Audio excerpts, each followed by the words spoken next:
आपके गुरु जी के पिताजी ने भी टीका लिखी है, उसी पुस्तक को अभी मंगाया जाए। अगर उसमें राधा शब्द हो, मैं मुंह नहीं दिखाऊंगा कभी।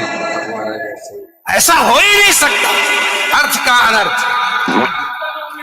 साथियों, संत रामपाल जी महाराज ने 2012 में पूरे विश्व को ज्ञान चर्चा के लिए आमंत्रित किया था, लेकिन कुछ संत महंत और पंडित संत रामपाल जी से ज्ञान चर्चा के लिए आए थे और वो न्यूत्र हो गए, और कुछ जो पंडित रह गए थे उन्हें देखकर वो छुपने लगे और वो कहने लगे कि संत रामपाल जी हमारा नाम लेकर फेमस होना चाहते हैं। लेकिन दोस्तों, बात कुछ ऐसी थी कि वो छुप रहे थे। दोस्तों, उस ज्ञान चर्चा का नतीजा आज हमारे सामने नजर आ रहा है, क्योंकि बात कुछ ऐसी है कि अभी महान कथावाचक अनिरुद्धाचार्य और कुछ महान पंडितों के बीच में अभी एक सभा का आयोजन हुआ, जिसके अंदर मुख्य बिंदु था ज्ञान चर्चा, वो भी एक राधा शब्द को लेकर कि राधा हमारे भगवत गीता या अन्य शास्त्रों में प्रमाण है कि इसका नाम जपना चाहिए या नहीं। लेकिन दोस्तों, एक पंडित जी ने अनिरुद्धाचार्य को ललकारा और कहा कि आप शास्त्रों को नहीं पढ़ रहे हैं और समाज में कुरीति फैला रहे हैं कि राधा का नाम जपो, हमारे शास्त्रों में राधा का नाम नहीं है। लेकिन कथावाचक अनिरुद्धाचार्य अपनी अटकलबाजी लगाते हैं, फिर भी पंडित जी उसके सामने ठोस प्रमाण देते हैं कि हमें शास्त्रों में दिखाओ, क्योंकि जब अनिरुद्धाचार्य अपने शास्त्रों के अंदर दिखा रहे थे कि यहाँ पे राधा का नाम लिखा हुआ है, तो वहां वो राधा नहीं, वो आधा लिखा हुआ था। पंडित जी ने पूरी दुनिया के सामने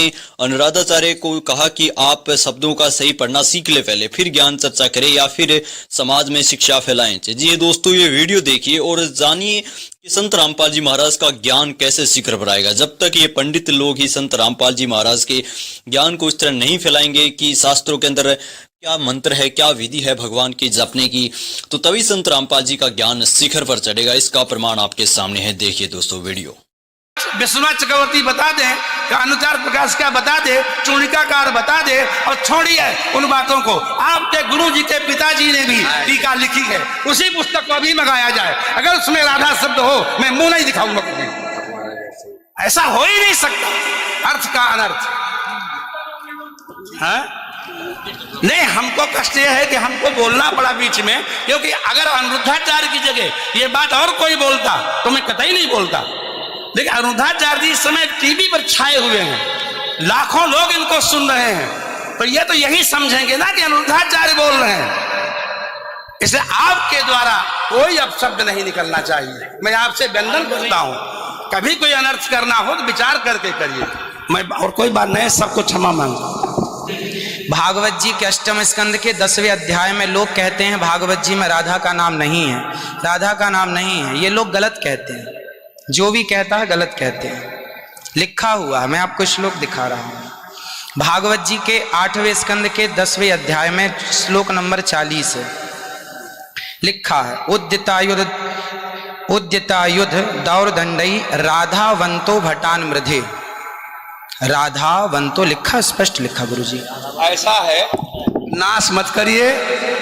आधावंत है, आधावंत में दौड़ते हुए या संधि हो गई है गुरुजी। नहीं नहीं, ये गलत बात है। आप जो है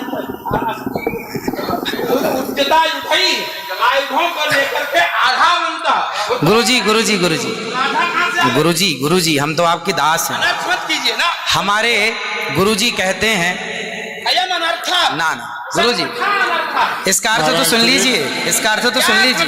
आप जब राधा बता रहे हो, सुनिए सुनिए गुरुजी, इसका अर्थ है राधावंतो भटान मृदेश का अर्थ गुरुजी ने बताया हमें। गुरुजी ने, हमारे गुरुजी, कोई गुरुजी नहीं बता सकता। हमारे गुरुजी कहते हैं बिल्कुल नहीं बता सकते, क्योंकि जब आप राधा बनाओगे तो सर्गे कहाँ जाएंगी गुरुजी? उदय ही हो गया गुरुजी।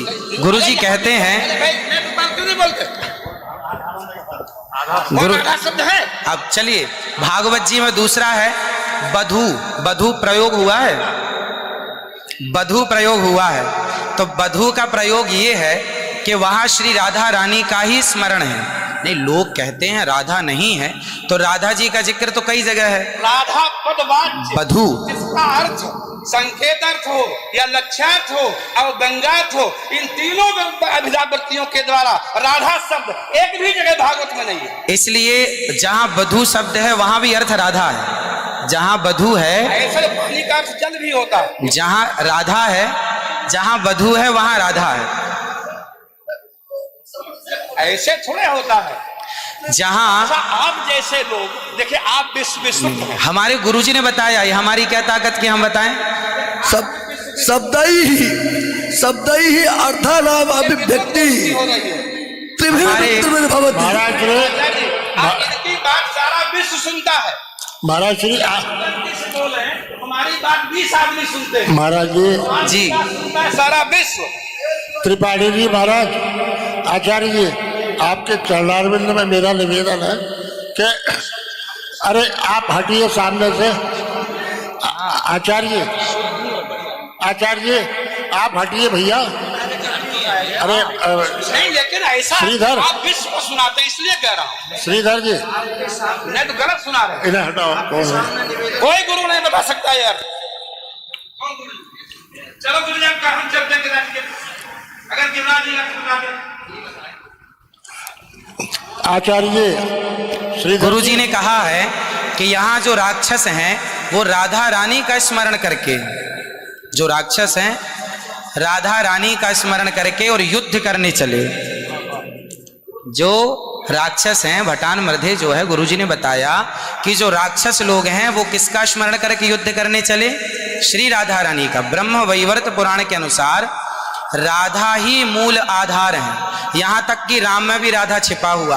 आप राम का अर्थ समझिए, राम मतलब राधा, माँ मतलब माधव, दोनों का एक अक्ष है तो राम हो गए। ये बातें स्वीकार है लेकिन और जैसे वधू, जैसे आपने कहा कि राधा जी भगवान श्री कृष्ण ने अपने कहा आओ मेरे कंधे पर बैठ जाओ, तो किसको, कौन है वहां पर?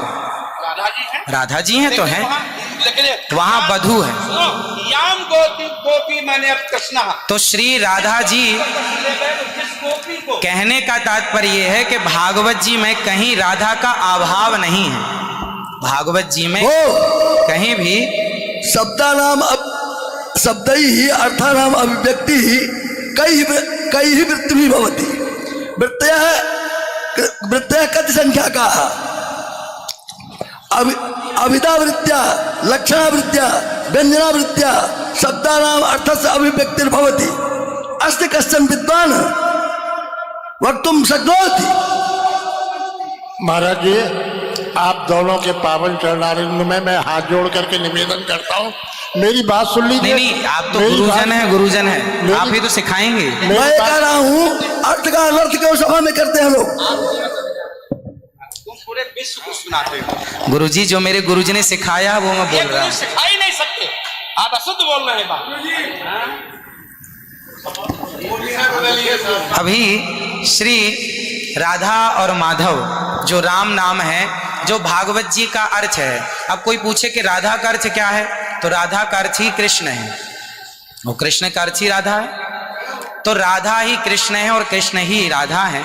कुल मिलाकर कहने का अर्थ ये है, गुरुजन ये कहते हैं कि प्रत्येक श्लोक कृष्ण है और प्रत्येक भागवत जी के 18,000 श्लोक, प्रत्येक श्लोक कृष्ण है और श्लोक का प्रत्येक अर्थ श्री राधा है। प्रत्येक श्लोक श्री कृष्ण है और श्लोक का प्रत्येक श्लोक का अर्थ श्री राधा है। देखिए तो ये सब भाव ही तो है, लेकिन राधा ना वो भाव सब नहीं, भाव है। वो शब्दार्थ। भाव का भूखा हूं मैं, भाव ही एक सार है, और भाव से भजले मुझे तो भव से बेड़ा पार है। सभी विद्वानों के चरणों में दास का बारंबार नमन। सबको जय श्रीमन नारायण, जय श्री कृष्ण। 2 मिनट कीर्तन कर ले। 1 मिनट रुको, मैं सबसे क्षमा मांगता हूँ। मेरा अनिरुद्धाचार्य के प्रति बड़ी श्रद्धा भाव है, बड़ा आदर है, लेकिन इनकी वाणी चूंकि पूरा विश्व सुन रहा है, ये चैनलों पर आते हैं। भाव जगत में हम कुछ भी कहें, लेकिन जब हम ये कहते हैं ये शब्द में लिखा है, तो वहां पर शब्द और अर्थ का संयोग, क्योंकि गिरा अर्थ जल शब्द बोध्यो व्यनक्ति अर्था शब्दोप्यर्थांतराश्रय एकत्व व्यंजकत्वे तद अन्य से सहकारिता। ऐसा हो ही नहीं सकता कि कोई अर्थ प्रकट हो और उसके मूल में शब्द न हो। वहां संधि है, मेरे आयुध ही आयुधों से युक्त होकर मेरे गदा तलवार तीर लेकर के वो राक्षस आधावन था दौड़े मारने के लिए। शुद्ध यही अर्थ है।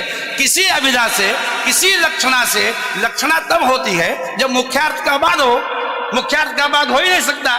श्रीधर स्वामी बता दें, विश्वनाथ चक्रवर्ती बता दें, अनुचार प्रकाश का बता दे, चूड़िकाकार बता दे, और छोड़िए उन बातों को। आपके गुरु जी के पिताजी ने भी टीका लिखी है, उसी पुस्तक को अभी मंगाया जाए। अगर उसमें राधा शब्द हो, मैं मुंह नहीं दिखाऊंगा कभी।